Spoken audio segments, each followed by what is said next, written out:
the man, Doc. You the man, Doc. Hey, it is Rick Kamla and Hall of Famer Steve Alexander. Hi. Maybe that was a little abrupt here, but we're diving right in, baby. We are taking you around the NBA, all 30 teams. We've already got two in the books, in the rearview mirror. You can check out our shows for those teams, Utah and Washington. This show right here is for the Charlotte Hornets and New Orleans Pelicans. And so we're excited to get into these teams and take you obviously through all 30 from a fantasy perspective, fantasy MVP, players who surprised, players who disappointed, all that stuff. I want to tell you about our sponsor, and then we'll get Doc cranked up and get him talking. Bet Online, there are guys and girls. They're the best. Bet Online is the world's most trusted betting platform and your number one source for all your sports betting action. Baseball season's in full swing. We're into the NBA and NHL playoffs. BetOnline has more ways to stay in on the action with the latest odds, news, scores, and even live in-game betting while the games are being played. With the largest selection of odds and everything from MLB, NBA, NHL, and UFC, BetOnline remains the best online source for all your sports wagering info. And in between games, head over to the BetOnline casino with all the top Vegas-style games, including poker and a live casino. BetOnline. The game starts here. Doc, we begin with the Charlotte Hornets and our fantasy MVP for the Hornets a year ago. Do you have one, sir? Not really, but I'm going to go with Mark Williams because when Mark Williams played, he was as advertised. Like, he was good. And I had kind of lost all faith in Mark Williams. I think I was calling him a ghost and a myth and a legend that nobody was ever going to see. And once he came on the scene, he started 41 out of 44 games, averaged 15 points, 10 boards, 1.2 blocks, and 0.7 steals. Like, he was very helpful to his fantasy teams. So that would be the guy. And I like the fact he missed most of his games early in the season and not at the end. So if you stashed him on IR, and he came out and balled out, then he helped you win. Indeed, man. My fantasy MVP for the Charlotte Hornets last year was Miles Bridges. Just cool and steady and consistent and, making that box score sing every game. 20 points a game, 7.5 boards, 3.9 assists. I mean, a PRA of 27-4. Yes, I like it. 0.7 blocks, 0.7 steals. I like that. 1.4. I can work with that. In combined defensive stats when you're hitting me with that PRA, and 2.2 three balls per game, 87 from the line and 43 overall. Played 64 games, which is weird. It felt like he played more than that. But nevertheless, there's not a ton. I mean, we're talking about the Hornets here, right? Like Brandon Miller, LaMelo Ball, like these guys, their stats are good, but they didn't play any games. So I'll go Miles Bridges here, man. And Doc, I just think year after year, he's a really, really solid pick.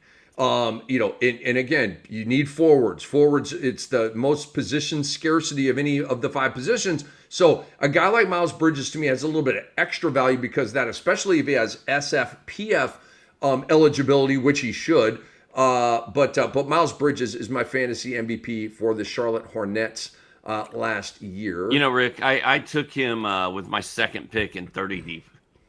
I took him right after Zach Edey and Paul George went. And it was pretty good. Now, when he missed a chunk of time late in the season, and that was painful. Like my whole 30 deep team depended on Miles Bridges being healthy and playing. So when he was out, my team did not do well. When he was in there, my team did well because he's a good player and he like you said, he's very consistent. He just does, what he's going to do when he's in there, and that's part of the reason I took him. I didn't think he was going to miss that many games, but we overcame it and we got to the finals. Didn't win, but he was great, man. And I could have taken a guy like Brandon Ingram around that time or something. I'm glad that didn't happen. So anyway, you would never do that. You're too smart for that. Yeah, I would not. I would never draft Brandon Ingram. You're right. It's a good point. You're too smart for that. Dude, like, especially in 30 deep. In 30 deep, guys, think about this. You make a draft pick, and you sometimes will wait 50 players until you go again. Okay? It's that kind. And sometimes it's 30 or what. It's a big number. Yeah, I don't even track it, Doc, because it's just annoying. You see this name coming off, this name coming off. There you go. You're like, I want all these guys. So I don't even track that because it's annoying. So I just kind of wait either on you texting me or I kind of like, check when am I going to be on the clock, because so many guys, it's just, and then it's basically, I don't even look at the guys who were drafted. I just look who's left. And then you make the assessment. It is a completely fascinating league to play with 30 industry guys and girls who really know what the F they're doing, man. It's a very, very tough league. Shout out to everybody involved. Players who surprised, Doc. And I'll go first, and it'll piggyback a little bit of what you said about Mark Williams, because, I just didn't see this coming. I didn't see, Doc, where's my Charlotte deal here? Where's my guy? There he is. I didn't see 15 and 10. I mean, dude was 15 and 10. 15 and 10 is really, really quality. 2.5 assists is pretty good for a center. 1.2 blocks. We've talked about it a lot. I'd like to see that number at least 1.5. All right. But 1.2 is healthy. It's safely above 1, 60% from the floor. And he did all of that, Doc, in 26.6 minutes. I was starting to be like, dude, I'm tired of waiting on you, bro. Like, right, Doc? It's been like year after year. This is going to be the year. This is going to be the year. And then eventually, like, we just take our ball and go somewhere else. I mean, you just get tired of getting let down.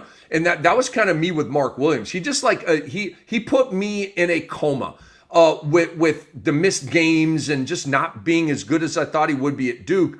Dude, I loved him at Duke.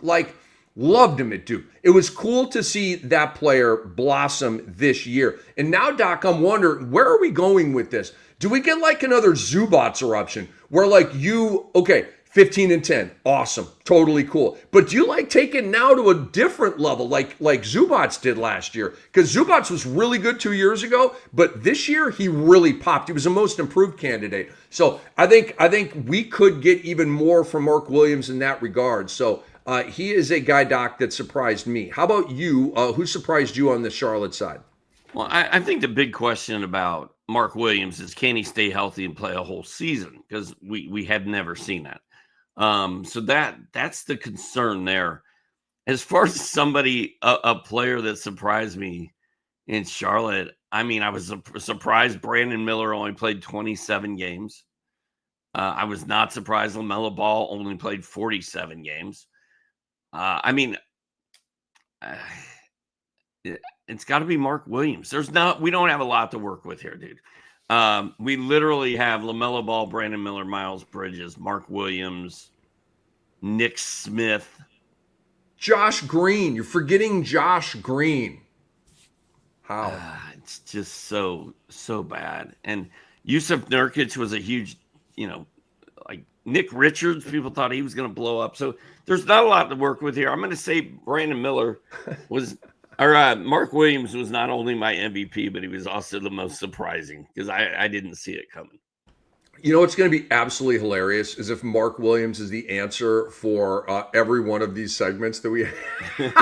It's Mark Williams. Show him what he's won. Who should have been a Laker? Mark Williams. Like, could the Lakers have used Mark Williams? Yes, they could have. Like, I still don't understand what happened there. And I don't know that we'll ever know.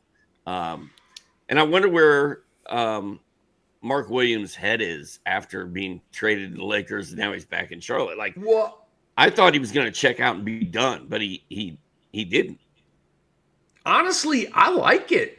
Like, because I think the numbers got better after the failed trade. Like, he was out there on on a revenge tour. Like, screw you all. Like, screw you, LA, for Knicks in the trade. Screw you to his own team for trading him in the first place. And so there was a spite silly season run right there. And hopefully he stays pissed off coming into this year and plays like that again. But Mark Williams is definitely on my radar, Doc. I haven't ranked out that far. I got a top 50. He's not on my top 50, but I promise you he'd be in the 51 through 100 range, somewhere in there. But he's going to be a guy like an Alex Sarr. He's a big that I have my eye on. Like, I'd rather have Mark Williams than Jalen Duren. I feel like the blocks are going to be better for Mark Williams.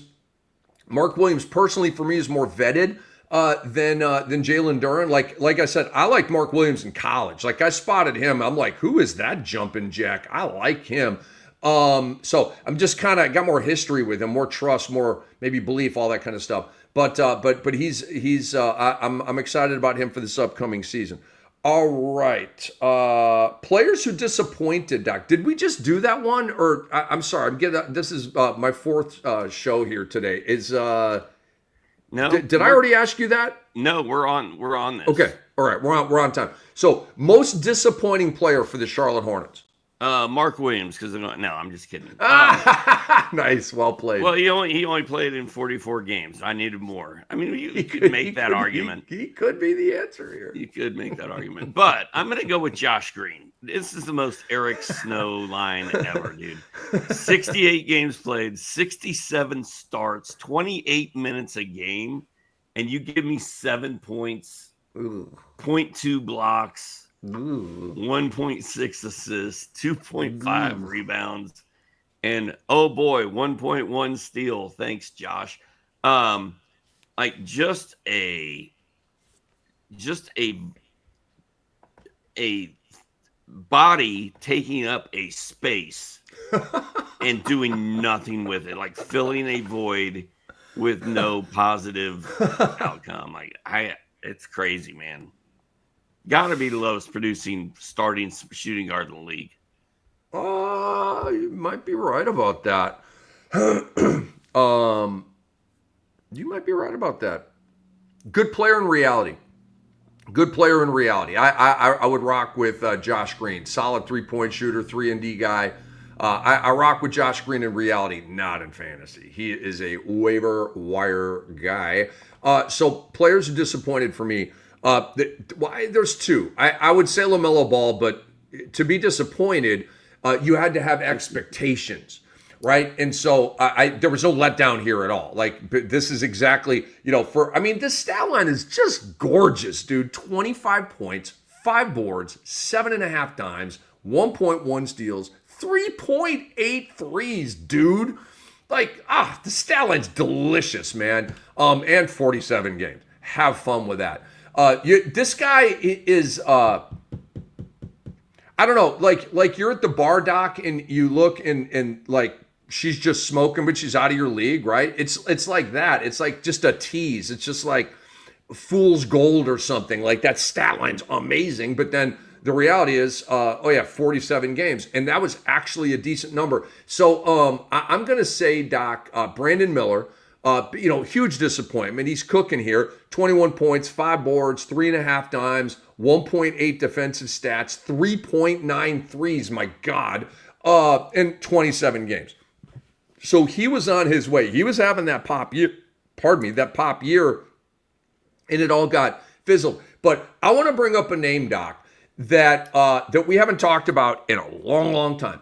And he is, people, you kind of either love him or don't, right? Grant Williams, Doc. And I still like Grant Williams in fantasy. And I think there's a chance, let me check my Charlotte box depth chart here. Is there, let me see, he's probably got a chance to start next year. They kind of like Josh Green as that 3-and-D guy, but I guess Grant Williams could enter the spot there with Ball, with Brandon Miller, with Bridges, and with Mark Williams.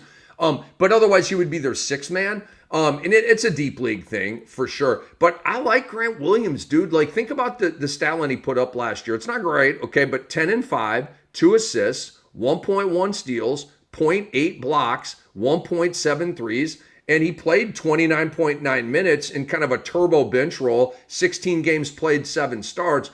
And, he missed the whole season with injury, but that was kind of disappointing. I thought Grant Williams was going to find a role and find a home in Charlotte and play a little bit for them, and that didn't happen last year because of the injury. Yeah, I don't know, man. It seemed like he was such an important player when he played for Boston. and then he went to Dallas, and it was just kind of not great. And then he got Charlotte. It was okay the first half year he was there, and then last year he was just hurt all year. There's still potential for him to be okay. I agree with you. I need to think about him and see what he does this summer, because like you said, we haven't talked about him in a long time. He's off the radar. This is a deep league guy that you're not going to have to, you're going to be able to get him at the end of your draft. But he might be worth a flyer late based on what he's capable of doing. He's a big man that can hit threes. Good defensive player. He's grimy. He gets defensive stats too. And he is under contract with Charlotte, like 13, 14 million. You don't pay a guy 13, 14 million and then he never plays, unless, of course, your name is Malcolm Brogdon and you play for the Washington Wizards. It is Rick Kamla. It is Hall of Famer Steve Alexander. And Doc, we are moving on here with the Charlotte Hornets to offseason outlook. So the free agents, Doc. Trey Mann is a restricted free agent. I really, really, really like Trey Mann. And I think it was a back injury this year. It just went on and on and on and on. And then they shut him down. It was like, I mean, no Brandon Miller, like LaMelo Ball missed a million games. I'm like, it's Trey Mann season. And it wasn't Trey Mann season, but I like him. He's restricted. Maybe there's an offer sheet. I don't know. Maybe Charlotte just pays him, but his future with this team is up in the air. Taj Gibson, yes, still playing. He's in the OG role. Seth Curry is a UFA, and Wendell Moore Jr. is an RFA. So not a real like sexy deal right there, Doc. But so let's kind of look overall at the team, dude. Like your starting five: Mark Williams. We both like Mark Williams. Miles Bridges. We just talked about it. We both like Miles Bridges. Brandon Miller. Who doesn't like Brandon Miller, okay? And LaMelo Ball, obviously a super phenomenal talent with the games played issue. And then Josh Green or Grant Williams. Dude, that's not a bad starting five, Doc. It's not. Like, I'm not trying to send it to the Hall of Fame, but we like those players. I like those players. Yeah. I mean, it's serviceable, right? And Charlotte is not looking to win a championship. They're maybe hoping to make the play-in tournament. They'd like to keep everybody healthy for once. They'd like to get a whole season out of LaMelo Ball and see what they could do with, if LaMelo Ball can stay healthy for a whole season, who knows, man? I mean, they could actually be a pretty good team. I don't know that they're going to stop anybody defensively, but they're just surviving. They're just existing. I don't know, man. I'm not going to be targeting a lot of Hornets on my fantasy team. I'll look at Mark Williams. I'll look at Bridges, but it's just, I don't know, man. I don't know what else to say. They're just never good, and they're probably not going to be good next year. Correct. You got to take LaMelo Ball too high, like second round, based on his stat line, right? There's no way I would spend a second round pick on LaMelo Ball. There's no way. I will not have him on any of my teams. So there's that. But Doc, Brandon Miller, yep. I'll definitely rock with Brandon Miller. Definitely rock with Mark Williams. Definitely rock with Miles Bridges on this team. And outside of that, like I said, deep league special. If I see him in the preseason, he's looking good and he's lathered up and he's still, sort of the swaggy, irritant Grant Williams, and I see that I like his role on the team, then he becomes kind of a late round guy. But Josh Green, as Doc mentioned, is very, very fantasy unfriendly. So he's off the radar. All right, Doc, we have one more segment to go here on Charlotte, and it is players to watch. Talk to me about that. Hang on one second. Why don't you go first, Rick? I lost my place. No problem, dude. No problem. So in terms of players to watch, it may be another way of saying sleepers, that kind of thing. I guess I'll say Brandon Miller. Like I really don't know who else to go with here because what you're watching, it has to attract you, right? It has to be attractive to you. You have to want to watch it, right? I'm not really getting a lot of those vibrations here with the Charlotte Hornets, Doc. So what? Because Bridges is Bridges. I think Mark Williams is going to be Mark Williams. And LaMelo Ball is going to play 50 games and have a fat stat line. The question for me and what I'm watching is Brandon Miller and his recovery from the injury. When he's cleared, he'll be ready for training camp. I want to see all of that, right? And know that he's going to be good to go. And then, coming into the season, I mean, dude, there's a lot of upside here, Doc. Again, the PRA was 21, 5, and almost 4, 1.8 defensive stats, 3.9 threes. Yes, giddy up, baby. I love that stat line. I want that on my team. Okay, so Brandon Miller is the guy that I really got my eye on as we move forward here. I think Nick Richards is interesting. Everybody got all excited about Nick Richards like 3 different times in the last 2 years, and he never really came through. And I don't know if he's going to have a role on this team or if he's going to get buried. He got traded, bro. All those trades and rescinded trades. He's with Phoenix. Nick Richards isn't even on the team. Not even that's on the right. team, That's bro. what everybody got excited about him was. Yeah, Andre, when he went to Phoenix out. and he was starting and all that. Cut this out, Andre. Scratch all that. Yeah, I agree with you. Brandon Miller is the guy because I think we're all expecting Brandon Miller to take a huge leap. And Brandon Miller has, more talent in his little finger than some NBA players have in their whole body. So if he can stay healthy and he can live up to the hype, and if LaMelo Ball can stay healthy, and if Bridges can do it again, and if Mark Williams can stay healthy, we've got something brewing in Charlotte. But those are a lot of ifs. A lot of ifs, bro. Ifs and buts were candies and nuts. But anyway, I agree with you. I think Brandon Miller's the guy we got to watch. All right, ladies and gentlemen, I want to move on here to our next team, the New Orleans Pelicans. Doc, you tell me if you want to go first, but we have a fantasy MVP, which again, folks, is subjective. It's not like we have to go with this guy, the highest scorer. It could be a role player that we rocked late in the season. He helped us win games. Just whoever the fantasy MVP is for us. And Doc, as we talk about the New Orleans Pelicans, who is that dude for you? Well, that's a great question, my friend. It was just a mess again, right? All the way around. I mean, Yves Missi ended up being the most reliable guy on that team. We never even saw Brandon Ingram. Zion graced us for 30 games, and now he's in trouble. Trey Murphy's amazing, but he got hurt. And CJ McCollum got hurt. I mean, it's just all a mess. I don't like any of it. I think you and I were both fired up about Kelly Olynyk for a minute, and that quickly faded because he never really went off. Well, Makovich was eating some of his time, and they were playing a lot of guys, man. Herb Jones got hurt. Like, it's just a disaster. I'm going to say the MVP of the New Orleans Pelicans is Trey Murphy.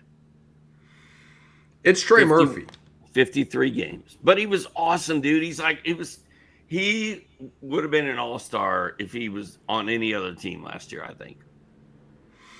I mean, I agree that it's Trey Murphy, but that's really, really sad when your fantasy MVP played 53 games.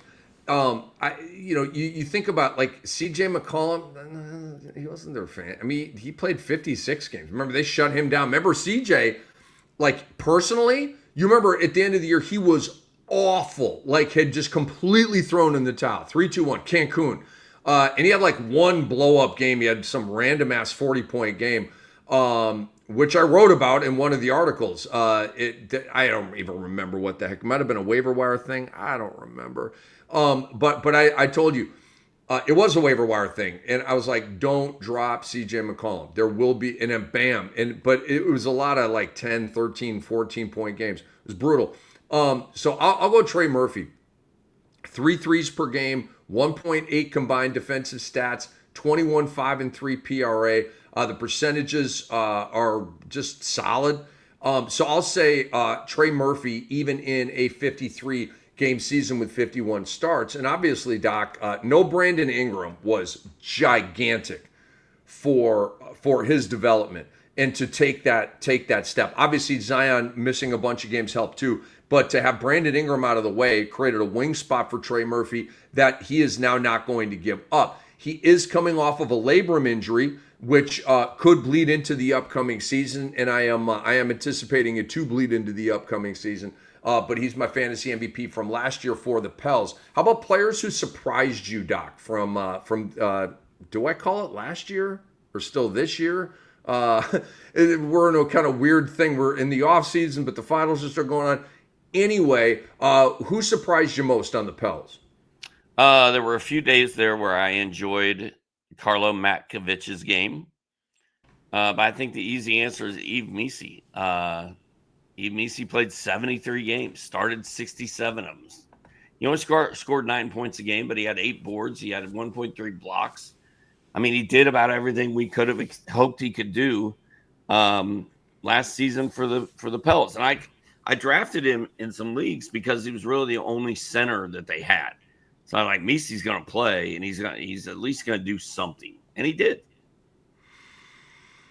So what surprised me, Doc, is first of all, Zion Williamson. The defense.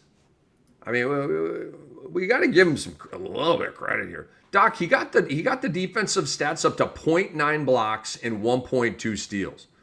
Okay, cool. Yes, this is where it should always be. It should even be better than that. You know, the PRA is just lovely. 24, 7, and 5. Yeah, So now, we're balancing it out a little bit with the fantasy gold. Now, there's no 3 balls here. Obviously, the percentage, the free throw, field goal percentage, very good, 57%. Free throws, not so much. It's in the mid 60s. And so I was surprised at the uptick defensively from Zion Williamson, and I thought that was cool. Also, you remember Brandon Boston had himself a little moment for the Pelicans last year before he got hurt and they shut him down. 11 points, 3 rebounds, 2 assists, pretty good goodies. He was at 1.3 steals, 1.2 threes. So that surprised me. He was with the Clippers, like barely played ever, but he got some run with the Pels, and frankly, I liked what I saw. So Doc, let's move on to players who disappointed. And maybe you should just spin the bottle on this one. There was a ton of disappointment and disaster on this Pelicans team. But talk to me about what disappointed you the most. Who disappointed you the most? I mean, you're right. Spin a bottle. Pick a Pelican, any Pelican, and they probably disappointed you. I'm going to go with Zion. The year before, he played in 70 games. The pictures and the photos came out over the summer of how cut and ripped he was, and we're all, I was like, it's still Zion. I'm kind of not buying this, but a lot of people, I'm not going to name names, but a lot of people were fired up about Zion Williamson. Like, this is the year. Like, if it's now or never. And I feel like it was a now or never season for Zion. Like, either he's going to turn the corner and get it done, or we're going to have another disaster on our hands. Well, he's been in the league for 5 years already, Rick. It feels like literally yesterday that his foot blew out of that shoe at Duke. and we were all excited to see him come dunk in the NBA. And he graced us for 24 games his rookie season, 29 games in his junior season, and 30 games last year. 3 out of his 5 NBA seasons are 30 games or less. And the other 2, dude, it's so bad. And now there's, he's got legal allegations against him this summer. If I'm the Pelicans, I'm trying to get him out of there because it's clearly not working. And even though the defense has improved, still less than a block a game. And yes, the career high of 1.2 steals was nice, but doesn't mean a lot when you play 30 games. So That's my most disappointing. Doesn't mean a lot when you play 30 games. That's a great line. I like it. So, Doc, I'm going to hit on a couple of guys here. First of all, Zion Williamson. All right. You know that I had Zion shares here, there, everywhere. I did not have him in 30 deep. I did not have him in Cam Dynasty. Okay. But I did try to trade for him in Cam Dynasty leading into last year. And the manager was like, nah, I'm not doing it. Thank you for declining that offer. I ended up getting Jalen Green late in the year with probably the same assets. Anyway, that worked out for me. But yeah, Doc, I'm not going to fall for the Photoshop of Zion again. Any kind of workout video, any little picture with a kid, and he's looking svelte with like a chiseled chin line, right? I'm not buying any of it. Okay, I will say this, Doc. The pictures of Luka Doncic at the Real Madrid game did look encouraging. They looked pretty good. They looked encouraging. I think Bron is working his magic on Luka. I saw it. It's so funny, dude. Just randomly, somebody put out. Remember when Michael Finley took the beer away from Luka? Yep. You remember that? And it was 1 year ago. It was 1 year ago, like yesterday or the day before. Yeah. That's what it was. So it got sent out. I just was howling, laughing because Finley's all like sleek about it, right? Like he didn't make a scene about it or like, Luka, what are you doing? He just literally walks up slowly, grabs the beer, and turns and walks away. That was in Luka. Well, Luka's like, he looked to the guy next to him. He's like, he had a smile like, oh, okay, all right, dude. It's like, that's fine. I'll just get one when I get home. I'll just get another one, dude. It's so awkward and so weird, right? And here's the other thing, Doc. It's a former player and a badass, by the way. Michael Finley could go, man. But like you would think the former player would be looking out for another player, right? Like Nico Harrison may come up, or that Dumont goofball may go. You can't. Anyway, dude, that just cracked me up, man. Cracked me up. Michael Finley. Well, and the funny thing is, like, I haven't seen video of Luka at the Real Madrid, but I've seen the pictures, and the pictures look awesome. But literally, dude, with the way AI is out of control now, I mean, we have babies. We have babies talking like adults and looking exactly like Chris Farley is a baby or whatever. It's so out of control. If some person wanted to sabotage all of us, they could Photoshop an AI create all these NBA players and make them all look 10 times better than they really do. And I don't know how you vet it and know what's real and what's not. But I did like the pictures of Luka, and I thought and the Michael Finley beer thing was pretty awesome. And here's the thing. I don't even think it's LeBron or the Lakers. I think Luka went through so much BS last year. And his ego was hurt, and he was hurt that he got kicked out of Dallas, and he wants to prove everybody wrong, and he's pissed off. So it would not surprise me if he's finally like, you know what? I'm not drinking beer this year. All I'm going to do is work out and get ready to beat ass. It would not surprise me if that's where he is. So anyway, back to you can comment, and then back to the Pelicans.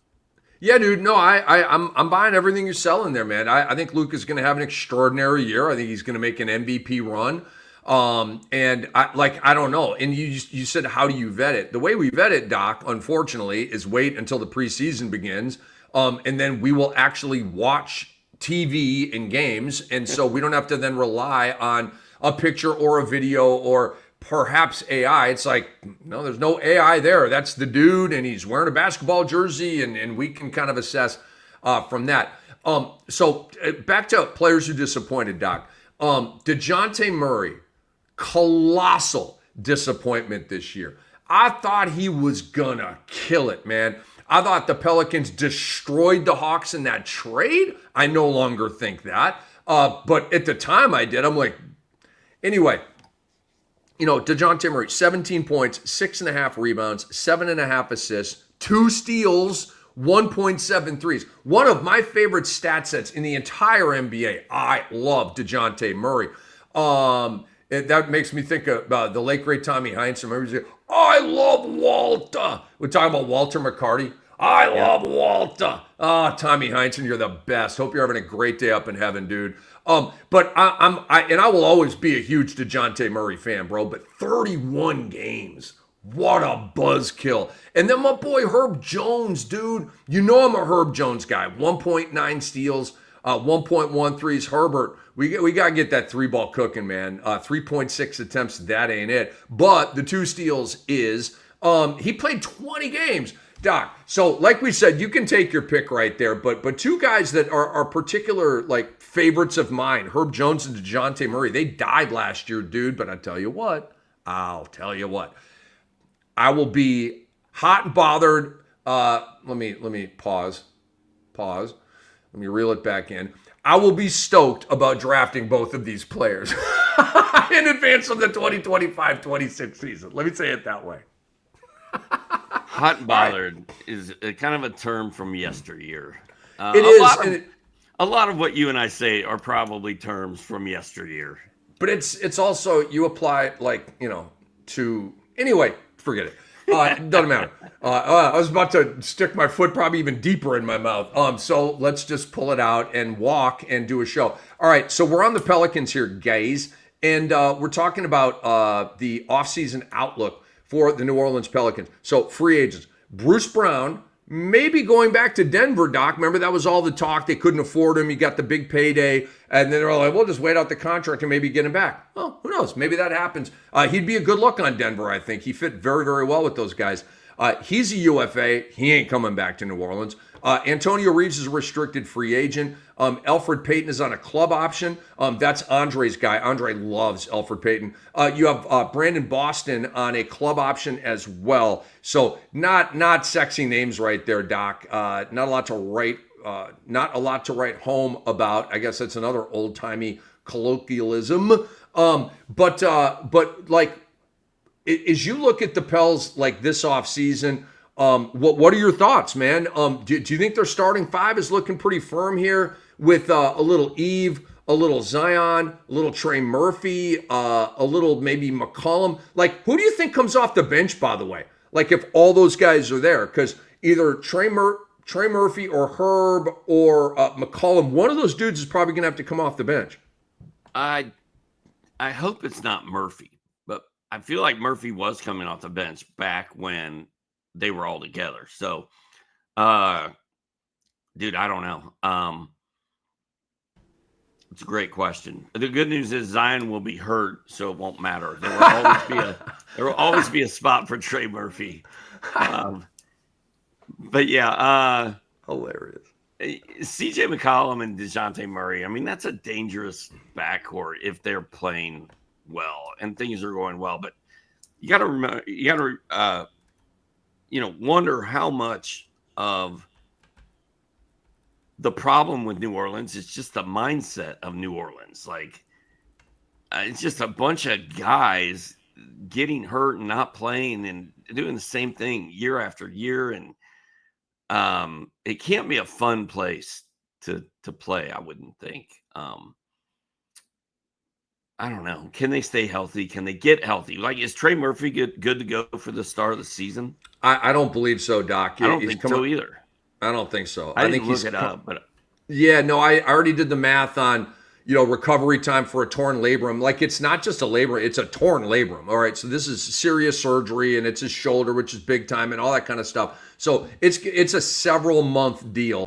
Maybe not a full year, but like 6 months, 7 months, somewhere in there. So I'm calculating that he will miss some time to begin the season. But your on paper look for this team: DeJounte Murray, CJ McCollum, who enters the final year of his deal, by the way. He could be on the move.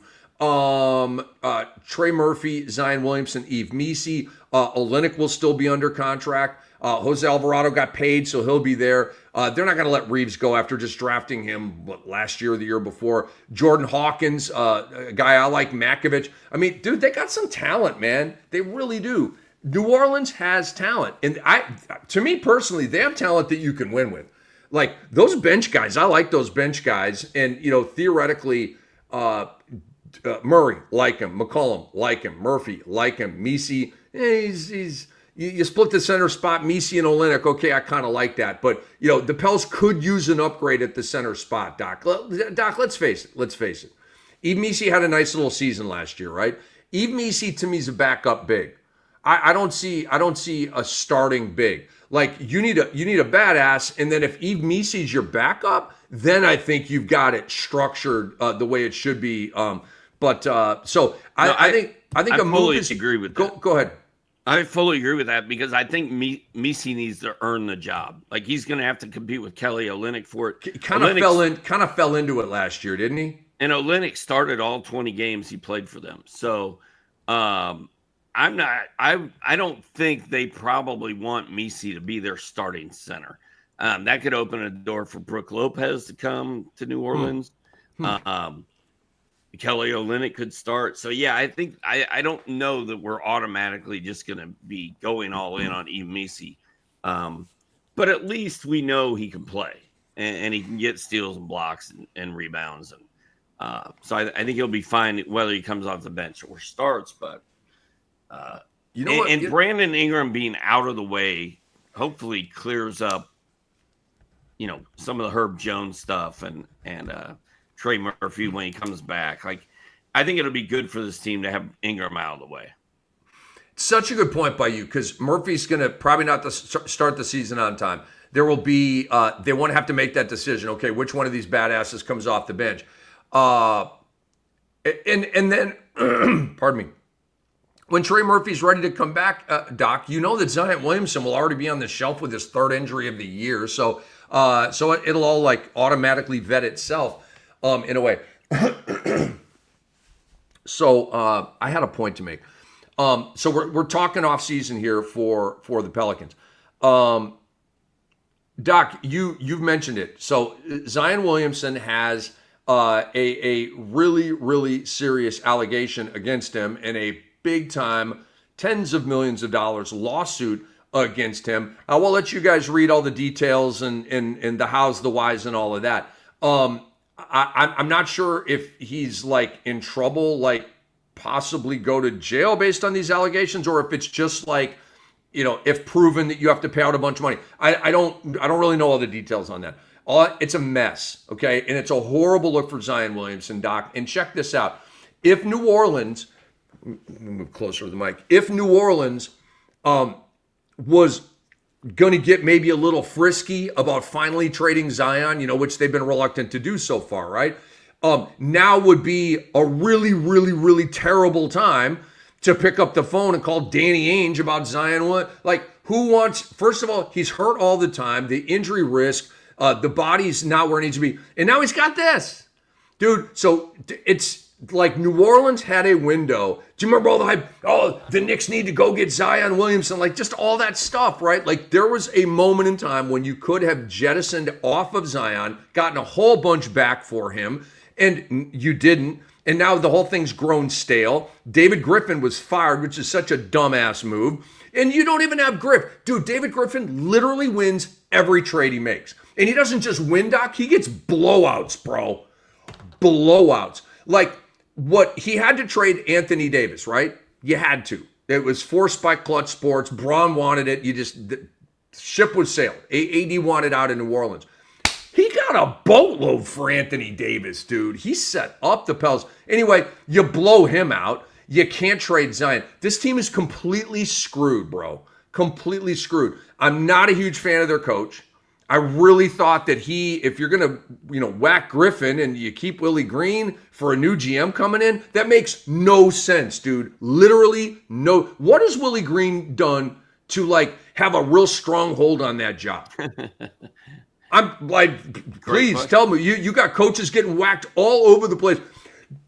Dude, my guy Michael Malone, I see him in a suit on the court like Brian fucking Windhorst with Scott Van Pelt throwing to him on a two-way. Michael Malone, the head coach, formerly of the Nugs, wearing a suit looking like a TV guy. He should not be a TV guy. He should be a damn coach, Doc. So Willie Green has a job, but Michael Malone does not have a job. Make it make sense. Um, can you make it make sense? No, it doesn't. It doesn't make sense. It just Doesn't make Taylor Jenkins is on a fishing boat somewhere with his dad. Okay, he should be coaching somewhere. All right, let's get to players to watch here heading into next year, Doc, for the New Orleans Pelicans. Who do you have your eye on? Who are you monitoring throughout the offseason? And maybe even if you have a sleeper pick or something like that. Well, I mean, you say Bruce Brown is gone. I'd love to see him go back to Denver. He was very productive in Denver.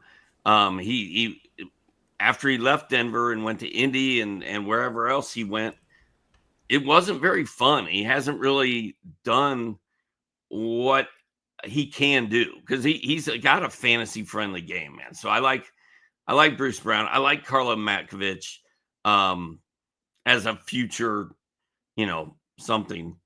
I used to like Brandon Boston. I think I'm moving on from Brandon Boston. I used to really like Jordan Hawkins. I'm not feeling that so much anymore. Dude, there's just I love Jose Alvarado, but do I love him in New Orleans? Not really. No. It's just a bunch of gloom and doom for me about this team.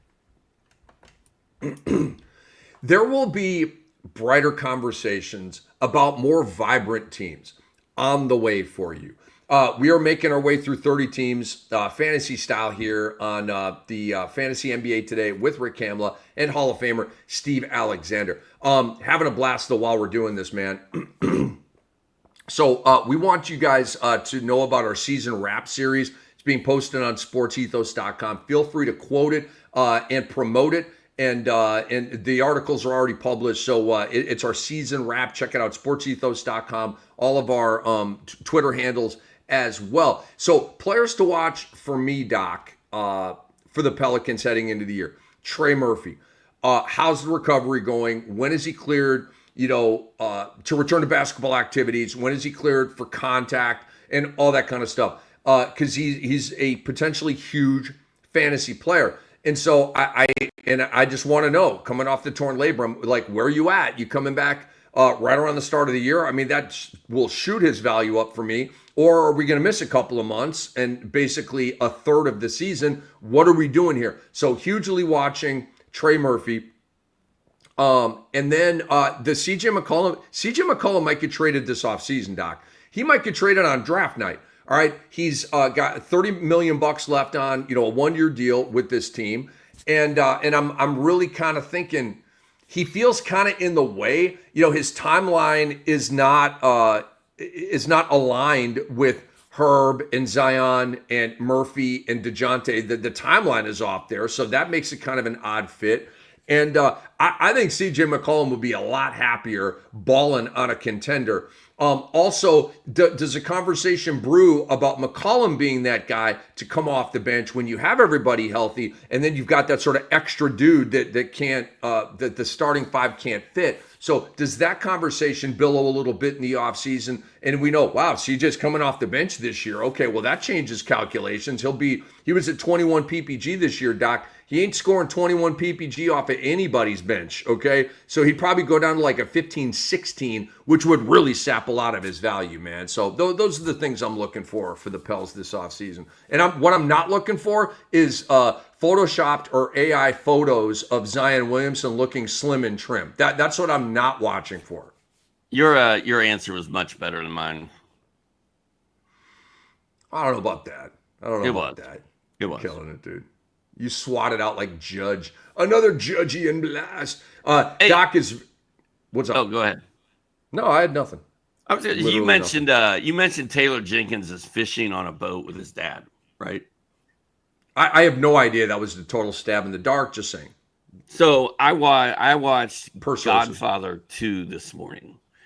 And spoiler alert, when they take Fredo out in the boat, right, on the lake at the end of the movie... have you seen it? Oh, of course. My question is, if Michael Corleone is such a badass and has all that money, why are Fredo and his boy going out in a boat that's not big enough to even put you and I in it, hardly, let alone those two guys and a kid? Like, why is it a little tiny rowboat? Why doesn't he have like a badass boat, like a Chris Craft or what. I just thought that was funny that this dude with all this money, like, and lives right on the lake, his boat is a 2-man rowboat. That just struck me this morning for the first time. I've seen it 20 times. I never thought about it before, but today I was really questioning why Michael Corleone doesn't have a badass boat. By the way, Fredo did not make it back to shore. Fredo did not make it back. Spoiler alert on a 50-year-old movie or whatever that was. I would actually, you've piqued my interest. I would like to ask Martin Scorsese about that. Like, what's up with the boat, dude? Did it make it a little bit more dramatic that it's a small, little, vulnerable boat? I don't know. Was that like the motif they were going for there? I don't know, dude. As opposed to some kick-ass Chris Craft or whatever we were talking about. Maybe they were out of money. Maybe the production. Maybe they were down to the end. They're like, we got to just give me a boat, any boat. It'd be funny if they show up with that boat and Francis Ford Coppola's like, we're not using this boat. Who brought me this boat? They're like, sorry, boss, that's all we got. Fine. What? Dude, was that Francis Ford Coppola or was that Martin Scorsese that did The Godfather? I think it was Coppola, wasn't it? Okay, I'm confused. I don't know. But yeah, maybe dramatic effect. I don't know. But that I can tell you this, Doc. That was a big budget flick back in the day, like back in the day. These were the hugest movies going. Okay, so there was no shortage of money. There never is in Hollywood. Francis Ford Coppola. Yeah. Okay, he did The Godfather. I thought Scorsese did The Godfather. My bad. Bring me a boat. Dude, bring me a boat. Any boat. Some intern shows up with that piece of crap. He's probably like, are you serious right now? Like, this is the best you can do? Can somebody give me a yacht? And they're like, no, dude, we got to shoot this now. Like, it's now or never. Oh my God. Fine. Dude. Put him in the Can't boat. even get like a 22-foot Sea Ray or anything, or a pontoon boat. You can't even have just an old rickety pontoon boat. No. It was literally the tiniest rowboat they could find. Absolutely hilarious, dude. Absolutely hilarious. All right. On that note, folks, we are out of here. Want to recommend you looking alive with our stuff. Obviously, go to sportsethos.com, subscribe to our work. That you can get grandfathered in, okay? So the price you pay now gets locked in, so you'll have great value as we continue to add to the platform. You're like, yo, I'm paying this, I'm getting all this. Really cool thing. So go subscribe at sportsethos.com, look into that, and also download the app. Go to your favorite app store, download the Sports Ethos app. Very, very comprehensive blurbs on NBA, MLB, and NFL. We got you. And we are attacking the fantasy biz, and we're the best in the biz, and we need a lot of people to know about that, so help us out. Retweet this on your timeline and let them all know that Cam and Doc are rocking it over here at Sports Ethos. I'm very happy to be doing so. Doc, you the man. Appreciate you. Big shout out to Andre Lemouche for all that he does producing this thing, even though he says he's not a producer, but he is a producer. He's the best producer in the biz. And we are out. We will see you guys very, very soon. And if we don't see you in between now, enjoy the NBA Finals. We'll certainly be talking about that coming up on future episodes of the Fantasy NBA Today. This episode right here has been brought to you by Bet Online. We will see you soon.